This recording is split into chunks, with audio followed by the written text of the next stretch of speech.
2020 నుండి మాకున్న ఎకరం పొలంలో పూర్తిగా ప్రకృతి వ్యవసాయం చేస్తున్నాము.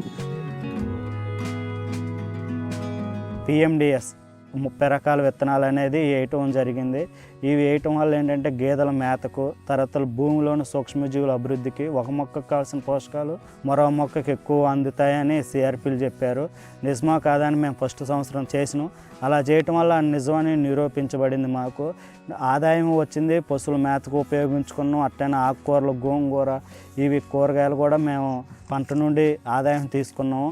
ఇది నిజంగా అని నమ్మి ఇక మేము పూర్తిగా అప్పటి నుండి ప్రకృతి వ్యవసాయం చేస్తున్నాము.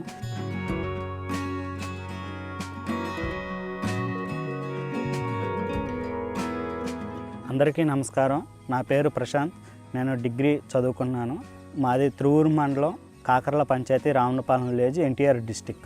నేను 2018 నుండి ఈ ప్రకృతి వ్యవసాయం చేయాలని నిర్ణయించుకున్నాను. మా ఊరు సిఆర్పీలు అంకారావు గారు వచ్చి మాకు ఈ ప్రకృతి వ్యవసాయం గురించి తెలియజేశారు. అప్పుడు ఈ వ్యవసాయం ఎలా చేయాలనేది తెలియక వారు 15 సెంట్లు 20 మడిని తీసుకొని ఎలా చేయాలో నేర్పించారు. చిన్న మడి తీసుకున్నాం. మాకు ఎకరం పొలం ఉంది. దాంట్లోనే ఒక 15-20 సెంట్ల మందం తీసుకొని ప్రకృతి వ్యవసాయం చేయటం మొదలుపెట్టినాం. అప్పుడు ఫస్ట్ సంవత్సరం మాకు దిగుబడి అనేది చాలా తక్కువ వచ్చింది. కెమికల్ వ్యవసాయానికి దీనికి చాలా తక్కువ వచ్చింది. మళ్ళీ రెండో సంవత్సరం అలానే మొదలుపెట్టినాం.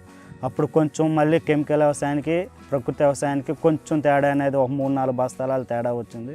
అక్కడ నుండి ఆ వడ్లకి, కెమికల్ చేసిన వడ్లకి చాలా తేడా ఉంది. వాటిలో బరువు, నాణ్యత, గింజ బరువు కానీ బాగా ఉంది. అందువల్ల ఈ ప్రకృతి వ్యవసాయం చేయాలని, ఆరోగ్యపరంగా బాగుంటుందని ఈ ప్రకృతి వ్యవసాయం చేద్దామని మొదలుపెట్టినాం. అప్పుడు మొత్తం మా ఎకరం పొలం మొత్తం ప్రకృతి వ్యవసాయం చేయాలని నిర్ణయించుకున్నాం. నాకున్న పొలం మొత్తం మీద వరి పొలమే మేము సాగు చేసేది.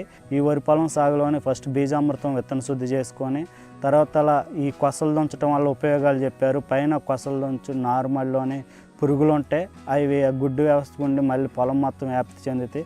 కానీ కొసలు దుంచి నాటు వేయాలని చెప్పారు. ఫస్ట్ సంవత్సరం అలానే చేసినాం. అప్పుడు కూడా బాగా రిజల్ట్ వచ్చినాయి. ఇక అప్పటి నుండి మేము ప్రకృతి వ్యవసాయం చేయాలని నిర్ణయించుకున్నామండి. ఇప్పుడు మేము చేయబట్టి 4 సంవత్సరాలు.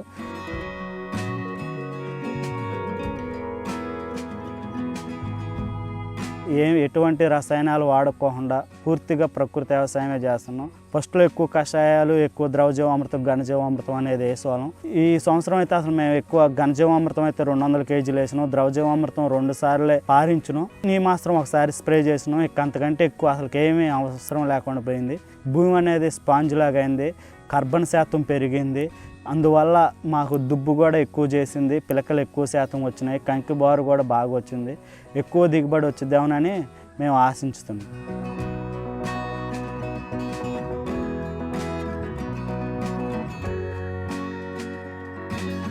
మొన్న వచ్చిన వరదలకే అన్ని పొలాలు కింద పడిపోయినాయి.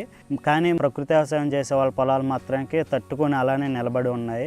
ఎటువంటి పంట డ్యామేజ్ అనేది అవ్వలేదు చాలా వరకు. అప్పుడు మాకు పైనుండి ఏఓలు కానీ, విఏలు కానీ, విహెచ్ఏలు కానీ వచ్చి చూశారు. పొలం ఎంత నీట్గా ఉందని వాళ్ళు కూడా అబ్జర్వ్ చేసుకుని వెళ్ళారు. మాది దుబ్బు శాతం కానీ, ఎత్తు కానీ చూస్తే కనీసం చూడండి 2.5 నుండి 3 అడుగులన్నర ఎత్తు వరకు ఉంది. ఈ రసాయనిక వ్యవసాయం చేసే వాళ్ళ పొలాలు అంత ఎత్తు ఉండవు. కానీ ఇవి అంత ఎత్తు ఎదిగినా కానీ ఇవి పడలేదు. రసాయనిక వ్యవసాయం చేసే వాళ్ళ పొలాలు ఉట్టినే పడిపోతాయి. మీరు చూసినట్టయితే నేను మొన్న సీసీ చేయటం జరిగింది. మా పొలంలో అసలు ఎంత దిగుబడి వచ్చింది ఏంటని సిఆర్పీలు, ఐసిఆర్పీలు, ఎంటీలు వీళ్ళందరూ వచ్చి మా పొలంలోనే సీసీ చేయడం జరిగినది. ఇవి ఏంటంటే మెజర్మెంట్స్ ఏంటంటే 5 మీటర్ల వెడల్పు, 5 మీటర్ల పొడవులో చేయటం జరిగింది. అలా చేస్తే ఏంటంటే 17 కేజీల 700 గ్రాములు వచ్చింది. నాకు 38 బస్తాలు వచ్చాయి, బాగా వచ్చినాయి. మరి రసాయనిక వ్యవసాయం చేసే వాళ్ళకైతే 33 నుండి 33 బస్తాల యావరేజ్ వస్తుంది. కానీ నాకు ఇలా రావటం ఖర్చు తక్కువైంది, ఆదాయం ఎక్కువ వచ్చింది.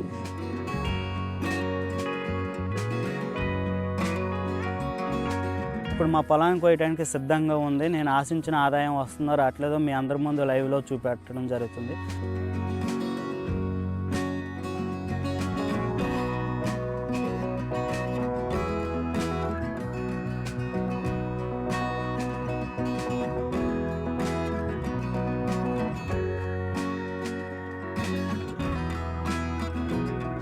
అలానే మా అంతర పంటలకు వేసుకున్న పసుపు కానీ, మునగ కానీ, వంగ కానీ, టమాటా, గోరుచిక్కుడు, బెండ ఇవన్నీ కూడా ఉన్నాయి. బంతి వేసుకున్నాను, ఎక్కువ కంది కూడా వేసుకున్నాను. సొర బీర అయితే చుట్టూరు చూడండి అన్ని చెట్లకి పాకించి ఉంచానండి.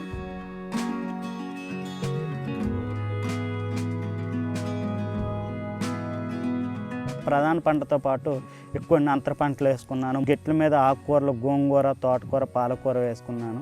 చూడండి చాలా నీట్గా వచ్చాయి. ఇంట్లో కూరగాయలు కొనుక్కోకుండా బయట నుండి ఎటువంటి రసాయన అవి వాడకుండా మన ఇంట్లోనే మనకు కావాల్సినవి అన్నీ ప్రతిరోజు దొరుకుతున్నాయి. ఎక్కడ బయట పోయి మనం కొనుక్కునే పని లేదు. ప్లస్ నేను మా ఇంట్లోకే కాకపోయినా మా ఇంటి పక్కన వాళ్ళకు కూడా ఇలా రసాయనిక వ్యవసాయానికి, ప్రకృతి వ్యవసాయానికి తేడా చూపించి ఈ కూరగాయలు, ఆకుకూరలు అనేది వాళ్ళకు కూడా ఇవ్వటం జరిగిందండి.